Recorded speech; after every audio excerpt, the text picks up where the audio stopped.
Hello and welcome. Today we are going to discuss about types of qualitative research design. इतना सा syllabus हमने पढ़ लिया। Part A भी हमने कवर किया है, पार्ट बी भी ऑलमोस्ट कवर किया है, हाइपोथेसिस पढ़ लिया है हमने, रिसर्च प्रपोजल की स्टेप्स क्या है, universe sample, characteristics of a good sample, probability, non probability, ये सारा हमने कवर कर दिया है। पार्ट सी का भी मैक्सिमम पोर्शन हमने पढ़ लिया। अब हमने सिर्फ स्टैट्स का पोर्शन, स्टैटिस्टिक्स का पोर्शन पढ़ना है।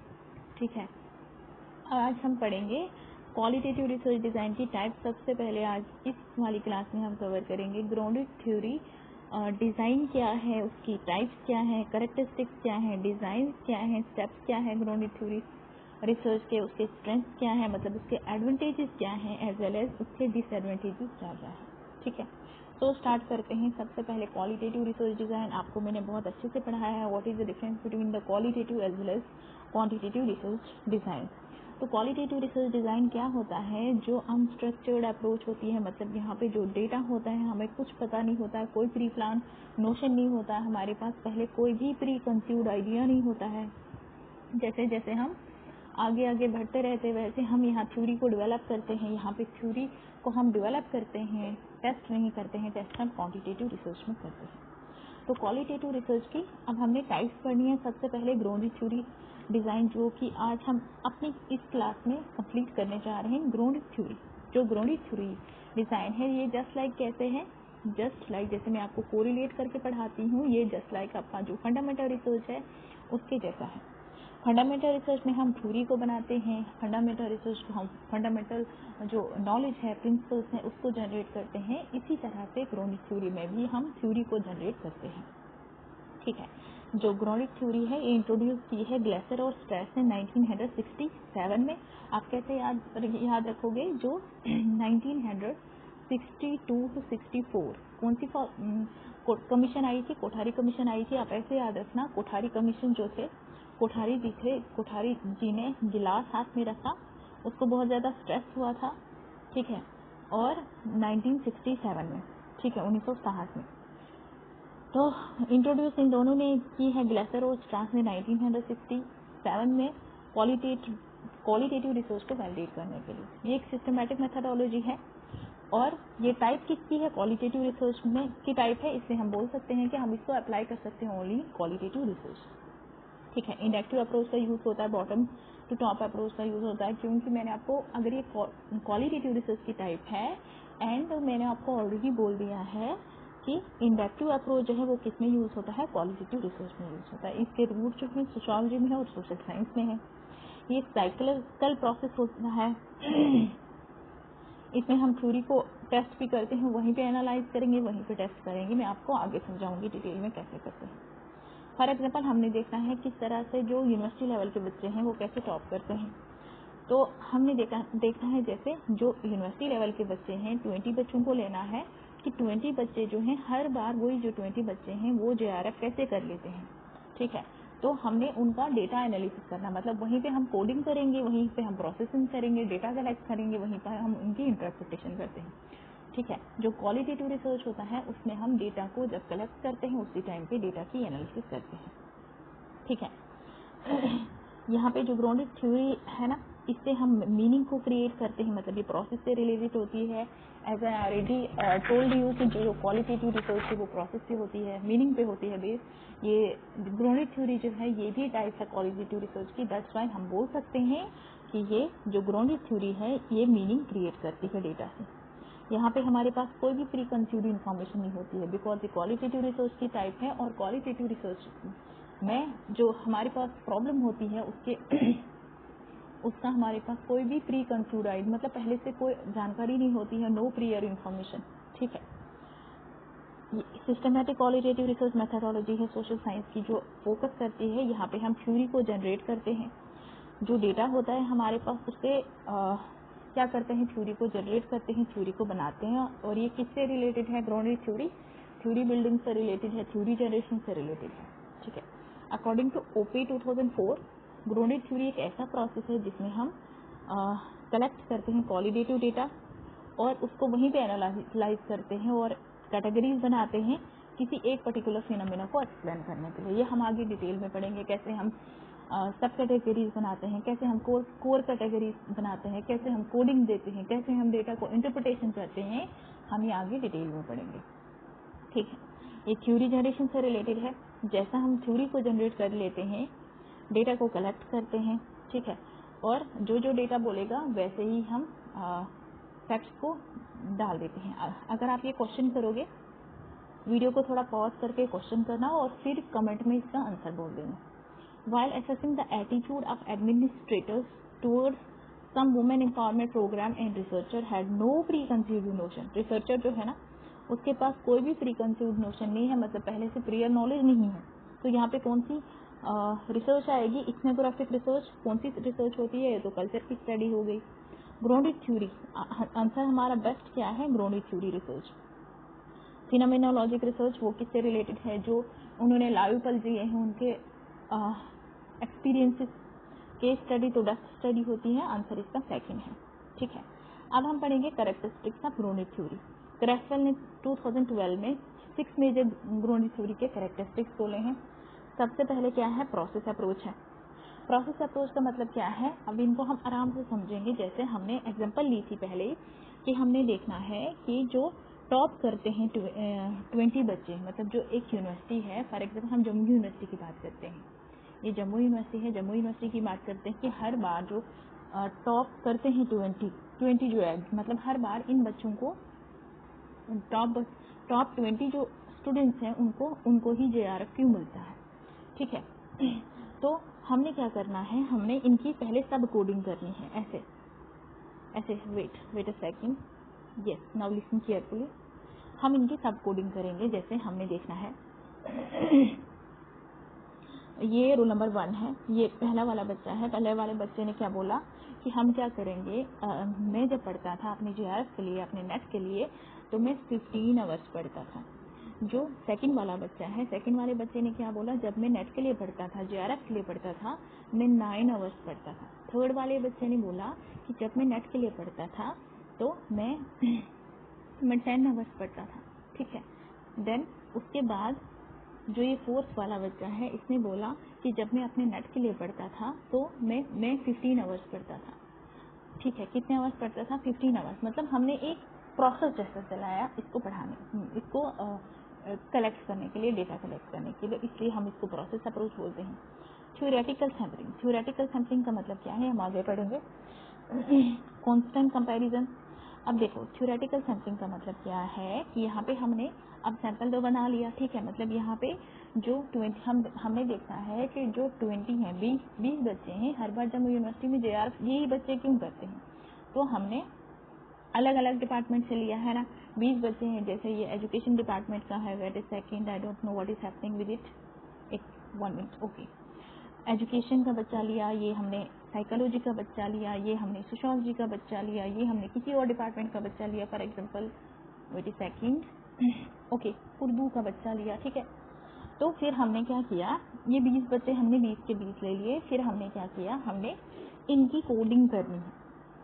ठीक है, हमने इनकी कोडिंग करनी है कि ये जो पहला वाला बच्चा है, इसने जो पेपर 1 है और जो पेपर 2 है, अगर इसने टोटल आवर्स दिए हैं 15 आवर्स, तो पेपर 1 इसने कितने आवर्स में पढ़ा होगा और पेपर 2 इसने कितने आवर्स में पढ़ा होगा, मतलब हमने इसकी सब कोडिंग दे दी। फिर जो ये सेकंड वाला बच्चा होगा जिसने 9 आवर्स पढ़ा, तो पेपर 1 इसने कितने आवर्स पढ़ा होगा, पेपर 2, इसी तरह से हमने सबको क्या दी, सबको सब कोडिंग दे दी। ठीक है, सब कोडिंग देने के बाद फिर हम कंपैरिजन करेंगे। फॉर एग्जांपल ये जो बच्चा है, इसने जो पेपर 1 पढ़ा था, ये जो बच्चा है फर्स्ट वाला, इसने जो पेपर 1 पढ़ा था वो पढ़ा था 6 आवर, वेट अ सेकंड, और जो पेपर 2 है इसने 9 आवर्स पढ़ा था। ठीक है, तो इसी तरह से ये जो सेकंड वाला बच्चा है, इसने जो पेपर 1 है वो 6 आवर्स पढ़ा था, और जो पेपर 2 है वो इसने 3 आवर्स में पढ़ा था। ठीक है, और ये जो थर्ड वाला बच्चा है, इसने पेपर 1 5 आवर्स पढ़ा था और पेपर 2 5 आवर्स पढ़ा था। ठीक है, इसी तरह से हमने क्या कर दी, इनकी सब कैटेगरीज में कोडिंग कर दी। ठीक है, अब उसके बाद हम क्या, कोर कैटेगरीज हमने बना ली, कोर कैटेगरीज बनाने के बाद हम कंपैरिजन करेंगे। जैसे ये जो पेपर जो फर्स्ट वाला बच्चा है जिसने 15 आवर्स पढ़ा था उसने पेपर 1 6 आवर्स पढ़ा, और ये जो सेकंड वाला बच्चा है इसने भी पेपर 1 जो है वो 6 आवर पढ़ा। अब ये जो है ना ये दोनों क्या हो गए, ये सेम हो गए। तो हम इनको क्या करेंगे, इनको कांस्टेंट कंपैरिजन करेंगे। फिर हम उनकी अलग से कैटेगरीज बनाएंगे, ऐसे कैटेगरीज बनाएंगे। फिर हम लिखेंगे जो फर्स्ट वाला बच्चा है कमा, और जो सेकंड वाला बच्चा है उन्होंने जो ये पेपर 1 हो गया, ये पेपर 2 हो गया, तो उन्होंने और टोटल स्कोर उन्होंने कितना किया था, टोटल स्कोर। ठीक है, तो पेपर 1 इन्होंने फर्स्ट कमा 2 ने क्या किया था इजिकल टू हम लिखेंगे कितने आवर्स पढ़ा था, 6 आवर्स। तो ये हमने इनको क्या किया, कोडिंग करके इनको कंपैरिजन कर दिया। बाद में थ्योरी को जनरेट करते हैं और मेमोज भी बनाते हैं। ठीक है, ये थोड़ी सी एक बेसिक सी अंडरस्टैंडिंग थी। अब हम इसको डिटेल में पढ़ेंगे। ठीक है, ओके। अब सुनो, प्रोसेस अप्रोच क्या है, इसमें हम series of interaction outcome among the group, मतलब हम यहाँ पे क्या करते हैं कि जैसे मैंने आपको बोला, वेट अ सेकंड, जैसे मैंने आपको बोला कि 20 बच्चों का हमने देखना है हर बार वही क्यों JRF टॉप करते हैं। ठीक है, तो उसके बाद थ्योरेटिकल सैम्पलिंग का मतलब क्या है, इसका जो मेन एम होता है systematically direct the researcher to choose the important data and study the phenomena, ongoing process coding the data, comparison the data। ठीक है, जैसे मैंने आपको ऊपर समझाया ना, हम क्या करते हैं यहाँ पे पहले बड़ी कैटेगरीज बनाते हैं, उसके बाद हम कोर कैटेगरीज बनाते हैं, और फिर हम क्या करते हैं, फिर हम उनका कंपैरिजन करते हैं। उसी को हम बोलते हैं थ्योरेटिकल सैम्पलिंग। ठीक है, यही मैंने आपको समझाया था थ्योरेटिकल सैम्पलिंग में ऊपर। तो होप आपको ये थ्योरेटिकल सैम्पलिंग क्लियर हुआ होगा। अच्छा, फिर कांस्टेंट कंपैरिजन का मतलब क्या है। अब जैसे जो ये फर्स्ट वाला बच्चा है, फर्स्ट वाले बच्चे ने 6 आवर्स पेपर 1 पढ़ा, और जो ये सेकंड वाला बच्चा है इसने भी 6 आवर पेपर 1 पढ़ा। अगर कोई और फॉर एग्जाम्पल 18 वाला बच्चा है, उसने भी 6 आवर्स में क्या किया, पेपर 1 पढ़ लिया। तो अब ये सेम आ गए ना, तो इनको हम क्या करेंगे, इनको हम कोड देते हैं। मतलब हमने पहले इनको कैटेगरीज बनाई, और कैटेगरीज देने के बाद हम इनको कोड देते हैं, और बाद में हम इनको कंपैरिजन करते हैं। जैसे हम यहाँ कोडिंग देंगे इनको, और ये जो कोडिंग होती है कैसी होती है, ये होती है लाइन बाय लाइन कोडिंग। ठीक है, मतलब यहाँ पे हमने लिखा, ये नेम है स्टूडेंट्स के, फिर हमने पेपर 1 लिखा, पेपर 2 लिखा, और टोटल मार्क्स उन्होंने कितने लिए। और यहाँ पे हम और कैटेगरीज बना सकते हैं कि जो पेपर 1 है वो कितने आवर्स में पढ़ा, और जो पेपर 2 है वो हमने कितने आवर्स में पढ़ा। जैसे जो फर्स्ट वाला स्टूडेंट है, हम यहाँ पे लिखेंगे लाइन बाय लाइन कोडिंग देनी है ना। जो पहला वाला स्टूडेंट है तो हम लिखेंगे यहाँ पे जो फर्स्ट वाला स्टूडेंट है, फर्स्ट वाले स्टूडेंट हैं जो पेपर 1 फर्स्ट वाला स्टूडेंट, और यहाँ पे जो सेकंड वाला स्टूडेंट है और जो 18 वाला स्टूडेंट है, इन्होंने जो पेपर फर्स्ट है यहाँ पे लिखना है ना, जो पेपर फर्स्ट है वो कितने आवर्स में पढ़ा, वो 6 आवर में पढ़ लिया। यहाँ पे लिखेंगे हम 6 आवर। इसी तरह से जो पेपर 2 है वो, अगर जैसे फर्स्ट वाले बच्चे या यहाँ पे थर्ड वाला बच्चा आएगा, यहाँ थर्ड वाले बच्चे ने जो पेपर 2 है वो 8 आवर्स में पढ़ा है। अगर 19 वाले बच्चे ने भी जो पेपर 2 है वो कितने आवर्स में पढ़ा है, 8 आवर्स में पढ़ा है, तो फिर हम उनकी भी लाइन बाय लाइन कोडिंग देंगे, उनको कंपैरिजन करेंगे, और कंपैरिजन करके हम कोडिंग दे देते हैं। तो इसमें ये ऐसा प्रोसेस है जिसमें हम कंपैरिजन करते हैं। ठीक है, पैटर्न बनाते हैं, इसमें कंपैरिजन करते हैं, कोड देते हैं, कैटेगरीज बनाते हैं, और इसको हम बोलते हैं कांस्टेंट कंपैरिजन। एक कोर कैटेगरी और सेंट्रल कैटेगरी कौन सी होती है, जो मेन थीम होता है स्टडी का। मतलब यहाँ पे मेन थीम क्या है, यहाँ पे जो 20 बच्चे हैं हमने देखना है हर बार यही बच्चे JRF क्यों करते हैं, हर बार यही बच्चे जो हैं वो टॉप क्यों करते हैं, 20 के 20 बच्चे क्यों टॉप करते हैं। ये एक मेन थीम है, ये हमारी एक मेन प्रॉब्लम है। इसको जब हम मेजर कैटेगरीज में डिवाइड करते हैं, जैसे मेजर कैटेगरीज में कैसे डिवाइड करेंगे, यहाँ पे हम फॉर एग्जाम्पल 2 बच्चों को हमने लिया, 2 बच्चों को हमने सोशियोलॉजी के बैकग्राउंड से लिया, 2 बच्चों को हमने एजुकेशन के बैकग्राउंड से लिया, 2 बच्चों को हमने साइकोलॉजी के बैकग्राउंड से लिया, पॉलिटिकल साइंस के इसी तरह से बन गए कितने 20 बच्चे। ठीक है, तो मतलब जो हमारा सब थीम है, जो हमारी सब प्रॉब्लम है, उसको हमने बड़ी बड़ी मेजर कैटेगरीज में डिवाइड किया, उसको हम बोलते हैं कोर कैटेगरी या सेंट्रल कैटेगरी। फिर थ्योरी जनरेशन का मतलब क्या है, जो डेटा बोलेगा, ठीक है, मतलब यहाँ पे जो जो डेटा ने बोला वो जो हमने बाद में इंटरप्रिटेशन दी थी, उसी से हमारी जो थ्योरी है वो जनरेट हो जाती है। ठीक है, मेमोइंग का मतलब क्या होता है? मेमोइंग होता है जैसे हम टीचिंग प्रैक्टिस करते हैं ना, तो आफ्टर द टीचिंग प्रैक्टिस हम जो अपना पर्सनल एक्सपीरियंस लिखते हैं, जो रिफ्लेक्शन लिखते हैं, उसको हम जैसे वो होता है ना टीचिंग एक्सपीरियंस में जो रिफ्लेक्शन हमें कैसा लगा कैसा नहीं, वही हम मेमोज में लिखते हैं। तो मेमोज में क्या लिखेंगे, पहले मैं आपको पूरा समझाती हूँ। ये जैसे हम यहाँ पे लिखते हैं, हमने देखना होता है कि जो 20 बच्चे हैं वो हर बार JRF क्यों करते हैं, JRF क्वालिफाई क्यों करते हैं। ठीक है, तो हर बार बच्चे ही वही क्यों टॉप करते हैं। ठीक है, तो ये हमारा एक रिसर्च प्रॉब्लम है। अब ये जो रिसर्च प्रॉब्लम है, इससे रिलेटेड हम कोर कैटेगरीज बनाते हैं, सब कैटेगरीज पहले बनाते हैं। वेट, जैसे हमने जो 2 बच्चे हैं वो किससे लिए, सोशियोलॉजी से लिए। 2 बच्चे जो हैं वो हमने एजुकेशन से लिए। 2 बच्चे जो हैं वो हमने पॉलिटिकल साइंस के लिए। जो JRF करते हैं बस वही लेने हैं। 2 बच्चे जो हैं वो हमने साइकोलॉजी से लिए। 2 बच्चे जो हैं वो हमने फिलॉसफी से लिए। वेट अ सेकंड, फिलॉसफी से लिए। ठीक है, वेट, 2 हम लिए। ठीक है, तो ये जो टोटल बच्चे हो गए, ये 20 बच्चे हो गए। ये हमने इनकी मेन कैटेगरी बना ली। अब मेन कैटेगरी बनाने के बाद हमने देखना है यहाँ पे कि जो ये मैथ्स 2 स्टूडेंट हमने जम्मू यूनिवर्सिटी के लिए ना 20 हैं टोटल, तो ये पेपर 1 कितने टाइम पढ़ते थे और पेपर 2 कितने टाइम पढ़ते थे। पेपर 1 और पेपर 2, फॉर एग्जाम्पल पेपर 1 इन्होंने 6 आवर में कंप्लीट किया था और पेपर 2 इन्होंने 4 आवर में कंप्लीट किया था। ठीक है, इसी तरह से EVS वाला जो बच्चा है, इसने जो पेपर 1 है वो कितने आवर में कंप्लीट किया, इसने उल्टा किया, पेपर 1 4 आवर में किया और पेपर 2 इसने 6 आवर में किया। फिर जो ये सोशियोलॉजी का बच्चा है, इसने पेपर 1 कितने आवर्स में कंप्लीट किया, इसने जो पेपर 1 है वो 3 आवर्स में किया और पेपर 2 है वो 8 आवर्स में किया। इसी तरह से एजुकेशन का बच्चा है, इसने पेपर 1 जो है 6 आवर में किया और जो पेपर 2 है वो इसने 3 आवर्स में किया।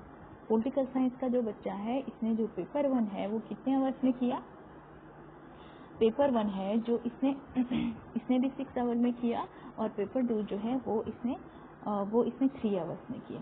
ठीक है, तो यहाँ पे देखो, अब इसी तरह से सबकी हमने क्या बनाई, सबकी हमने कोर कैटेगरी बनाई। अब कोर कैटेगरी बनाने के बाद हम यहाँ पे क्या करते हैं, हम यहाँ पे देखते हैं सिमिलरिटी के बेसिस। अब सिमिलर कितने हैं, अब यहाँ पे देखो, ये जो पेपर 1 है ये 6 आवर में है, यहाँ पे भी जो पेपर 1 है वो 6 आवर में भी है और यहाँ पे भी पेपर 1 जो है 6 आवर में है।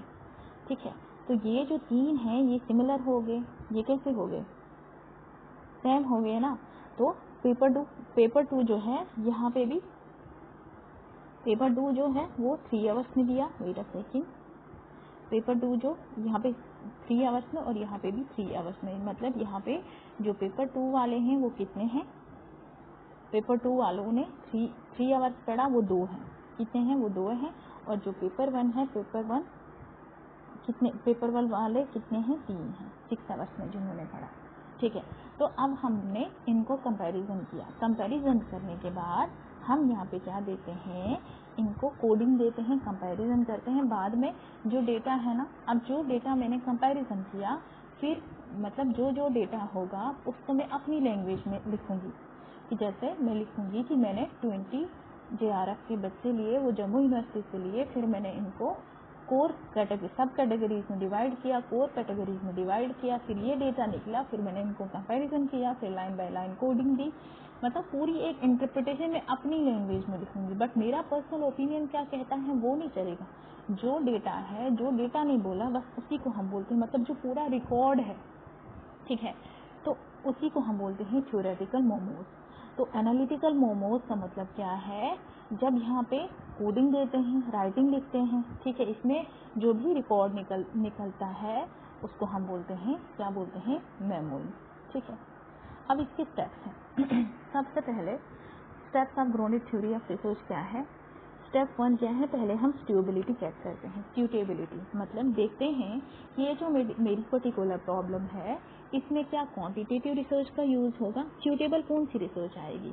क्या क्वांटिटेटिव रिसर्च सूटेबल आएगी, क्या क्वालिटेटिव रिसर्च सूटेबल आएगी, कौन सी रिसर्च इसमें सूट करेगी। ठीक है, तो स्टेप 1 में हम सूटेबिलिटी चेक करेंगे, डिसाइड करेंगे क्या ग्राउंडेड थ्योरी रिसर्च। अब जो क्वांटिटेटिव रिसर्च है, क्वालिटेटिव रिसर्च की, उसकी भी बहुत सारी टाइप्स है। आपको मैंने पढ़ाया क्वांटिटेटिव रिसर्च की टाइप्स है descriptive research, experimental research, x post facto research, correlational research, causes comparative research. ठीक है, ये सारी रिसर्चेस किसकी टाइप है, क्वांटिटेटिव रिसर्च। और क्वालिटेटिव रिसर्च की टाइप क्या है, क्वालिटेटिव रिसर्च की टाइप है grounded theory research, ethnographic research, historical research, narrative research. ठीक है, बहुत सारी रिसर्चेस हैं उसकी टाइप। ठीक है, आप पहले हम सूटेबिलिटी चेक करते हैं, क्या क्वालिटेटिव रिसर्च डिज़ाइन हमने यूज़ करते हैं या क्वांटिटेटिव रिसर्च।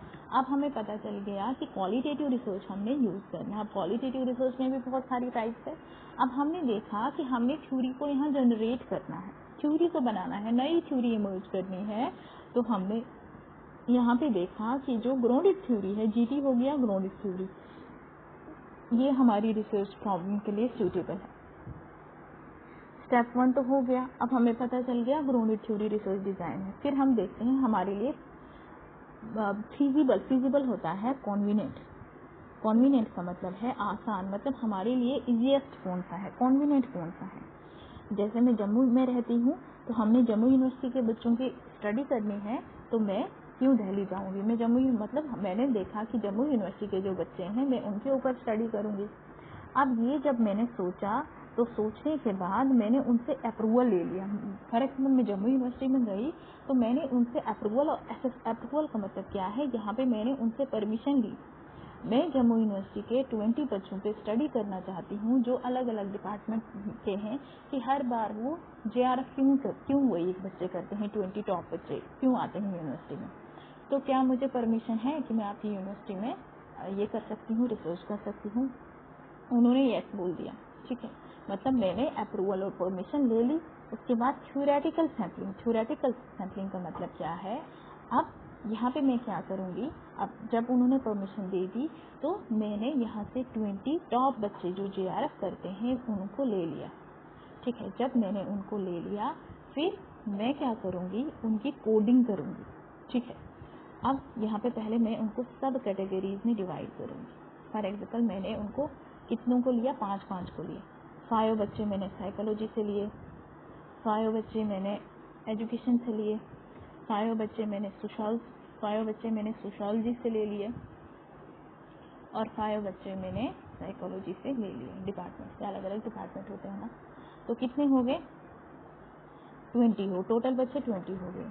तो अब मैं डेटा कलेक्ट करना स्टार्ट करूँगी। अब ये जो पहले मैंने कैटेगरीज बना ली, मतलब पहले सब 5 ले लिए। फिर मैं जो पहला वाला बच्चा है, जैसे फर्स्ट वाला है ये हो गया, सेकंड वाला बच्चा ये हो गया, थर्ड वाला बच्चा ये हो गया, फोर्थ वाला बच्चा। तो जो पहला वाला बच्चा है उसको मैं बोलूँगी, आपने जो जब UGC नेट के लिए प्रिपरेशन की थी कितने आवर्स पढ़ा था, वो बोलेगा 6 आवर पढ़ा था। जो ये सेकंड वाला है इसने कितने आवर्स, इसने 8 आवर्स बोला, इसने 10 आवर्स बोला, और इसने 15 आवर्स या समझो 12 आवर्स बोला। ठीक है, अब जो ये अब इनकी मैं सब कैटेगरीज बनाऊंगी। ठीक है, क्या बनाऊंगी, अब ये तो हो गया, कोडिंग तो दे दी मैंने इनको, कोडिंग दे दी। अब क्या करूंगी, इनकी सब कैटेगरीज बनाऊंगी।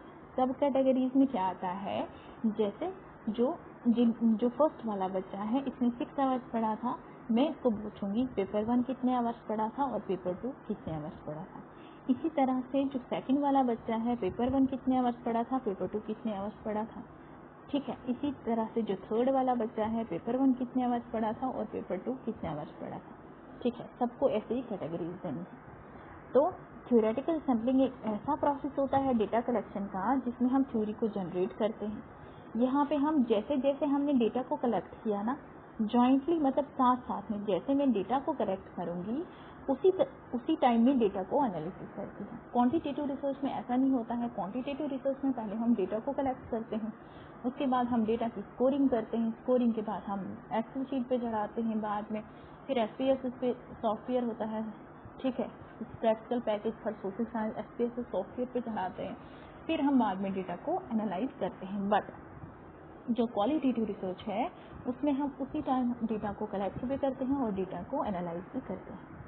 अब मैंने क्या किया, मैंने साथ डेटा को एनालाइज भी किया। अब जैसे पेपर 1 का बच्चा है, इसने कितने आवर्स में पढ़ा था, इसने पेपर 1 3 आवर्स में पढ़ा था और पेपर 2 3 आवर्स में पढ़ा था। अब जो सेकंड वाला बच्चा है, इसने पेपर 1 4 आवर्स में पढ़ा था और इसने कितने आवर्स में पढ़ा था, इसने जो पेपर 2 है वो भी 4 आवर्स में पढ़ा था। ये जो 5 वाला है, 5 वाला बच्चा, थर्ड वाला बच्चा है, इसने पेपर 1 3 आवर्स में पढ़ा था और पेपर 2 भी 3 आवर्स में पढ़ा था। इसी तरह से इसने भी 3 आवर्स पढ़ा था। अब यहाँ पे जो है, यहाँ पे देखो थर्ड वाला बच्चा मतलब फर्स्ट वाला बच्चा का जो पेपर 1 है और जो थर्ड वाले बच्चे का जो पेपर 1 है और फोर्थ वाले बच्चे का जो पेपर 1 है, इन्होंने 3 आवर्स पढ़ा था। फिर मैं इसकी क्या दूंगी, मैं इसको अब ये तो सेम हो गया ना, मतलब ये हमने कंपैरिजन किया। कंपैरिजन करने के बाद मैं इसमें लिखूंगी कि जो ये पेपर 1 है, पेपर 2 है और टोटल मार्क्स उनके कितने आए थे और कितने आवर्स तक उन्होंने स्टडी किया था।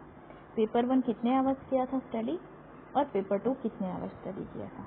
अब यहाँ पे मैं लिखूंगी जो ये फर्स्ट वाला है, फर्स्ट वाला और कौन सा है ये, फर्स्ट, थर्ड एंड फोर्थ। जो ये फर्स्ट है, थर्ड है और फोर्थ है, उन्होंने जो पेपर 1 पढ़ा था वो 3 आवर्स पढ़ा था।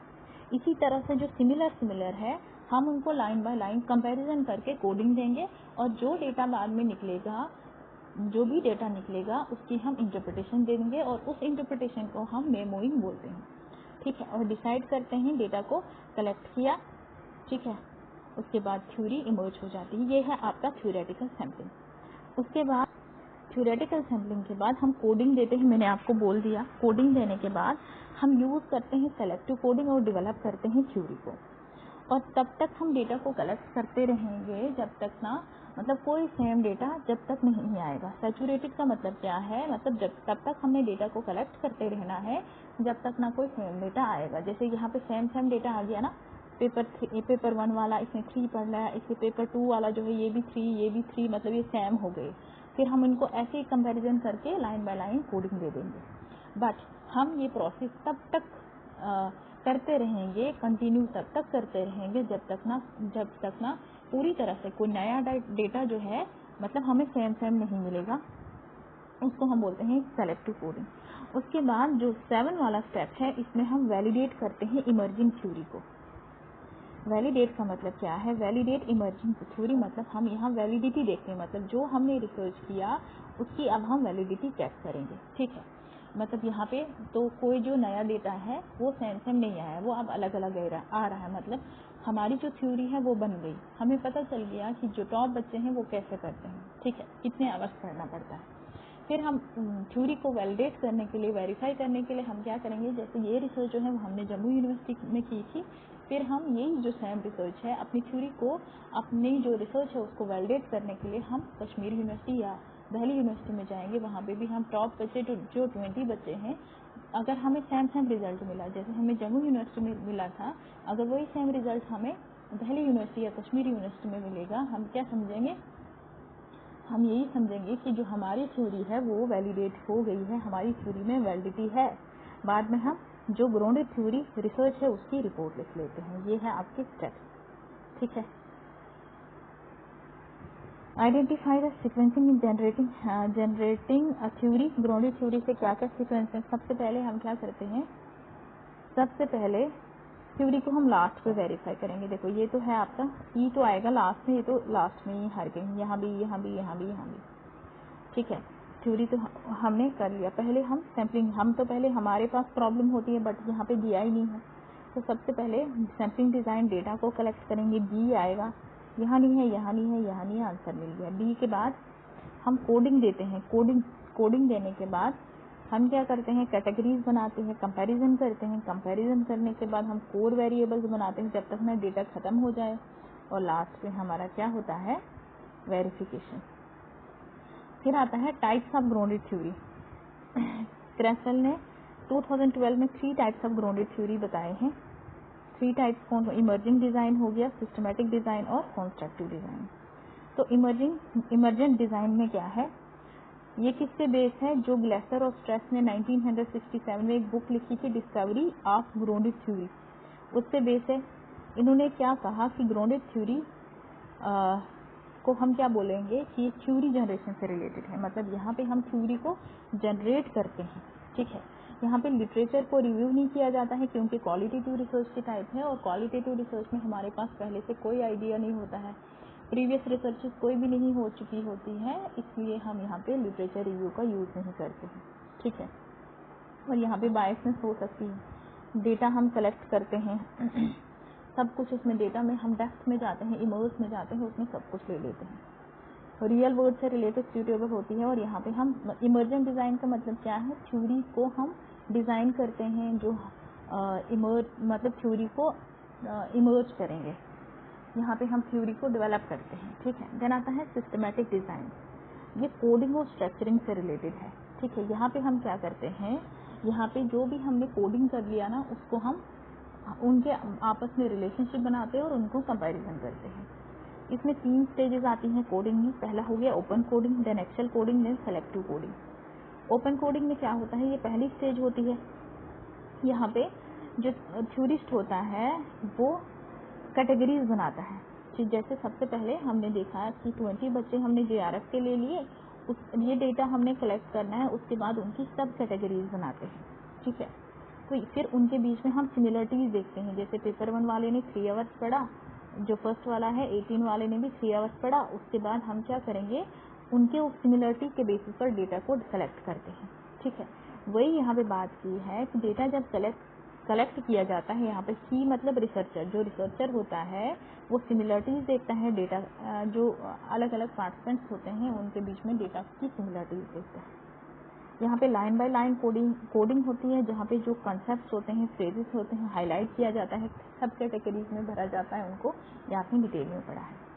डेटा को कोड किया जाता है मल्टीपल पॉसिबल वे से, और यहाँ पे मेमोज का यूज़ किया जाता है। मेमोज मतलब जो फाइनल जो इंटरप्रिटेशन होती है ना, जैसे मैंने आपको रिफ्लेक्शन की एग्जांपल दी थी, उसी को हम मेमोज बोलते हैं, ठीक है। ये आपकी इनिशियल कोडिंग है।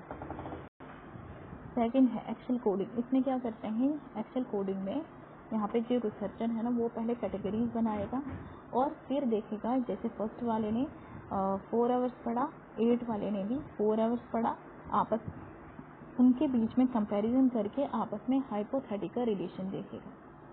यहाँ पे हाइपोथेटिकल रिलेशन देखा जाता है, मतलब उन जो कोर कैटेगरीज हैं उनको डिवाइड करके आपस में क्या देखा जाता है, रिलेशन देखा जाता है। ये हेल्प करता है रिसर्चर की वो एस्टेब्लिश करे हाइपोथेटिकल रिलेशन, मतलब जो बड़ी कैटेगरीज हैं और उसकी जो सब कैटेगरीज हैं आपस में उनका रिलेशन देखने में हेल्प करता है, उसको हम एक्सेल कोडिंग बोलते हैं। और सेलेक्टिव कोडिंग का मतलब क्या है, यहाँ पे रिसर्चर इंटरप्रेट करता है, ठीक है, रिलेशनशिप क्या है कैटेगरीज के बीच में। और यहाँ पे जो एक्सेल कोडिंग है, यहाँ पे थ्योरी एक्सप्लिसिट की जाती है, मतलब थ्योरी को यहाँ पे वेरीफाई किया जाता है, वैलिडेट किया जाता है। रिसर्चर जो हेल्प करता है कि किस तरह से बहुत सारे जो फैक्टर हैं वो अफेक्ट करते हैं हमारी थ्योरी पर, ठीक है। कंस्ट्रक्टिविस्ट डिज़ाइन का मतलब क्या है, यहाँ एक्सप्लेन करते हैं कि जो पार्टिसिपेंट मतलब मीनिंग कि जो भी पर्टिकुलर कोई कल्चर है या कोई भी जिसके बारे में हम स्टडी कर रहे हैं, हमारी जो रिसर्च प्रॉब्लम है, तो जो पार्टिसिपेंट्स हैं मतलब जिस भी कल्चर या कोई भी जो कम्युनिटी है उसकी स्टडी कर रहे हैं, उनका कहना क्या है, ठीक है, वो क्या कहना चाहते हैं, उनकी जो रियलिटी है वो एक्सप्लेन करते हैं। यहाँ पे जो पार्टिसिपेंट्स की रियलिटी है, प्रिंसिपल्स हैं, उनके ओपिनियन, वो क्या बिलीफ है, उनका क्या एक्सपेक्टेशन है, तो वो कंस्ट्रक्टिव डिज़ाइन में हम क्या करते हैं, सर्च करते हैं। रिसर्चर यहाँ पे अपनी इंटरप्रिटेशन देता है थ्योरी से, चैलेंज बताता है theory and can be discovered from the data only, तो जो डेटा बोलेगा ना उससे रिलेटेड ही यहाँ पे थ्योरी को जनरेट किया जा सकता है। Advantages of grounded theory research, ये अपॉर्चुनिटी प्रोवाइड करता है रिसर्चर को, वो अपनी परसेप्शन का यूज़ कर सकते हैं, नॉलेज को जनरेट कर सकता है, कोई भी जो कॉम्प्लेक्स फिनोमिना होता है, डिफ़िकल्ट फिनोमिना होता है, उससे रिलेटेड अपनी जो परसेप्शन है उसको यूज़ कर सकता है। डेटा एनालिसिस जो ग्राउंडेड थ्योरी में होता है ना, वो बहुत बेसिक डिस्क्रिप्शन होता है, और यहाँ पे हम क्या करते हैं, डेटा जब कलेक्ट करते हैं साथ साथ में एनालिसिस भी कर सकते हैं, ठीक है। ग्राउंडेड थ्योरी जब हमें परमिशन देता है, रिसर्चर को परमिशन देता है कि वो क्या करे, वो अपनी जो थ्योरीज हैं उनको नए नए तरीके से, नए नए पर्सपेक्टिव से उसको कंस्ट्रक्ट करे। यहाँ पे कोई भी रिस्ट्रिक्शन नहीं होती है। इससे कुछ एडवांटेजेस हैं।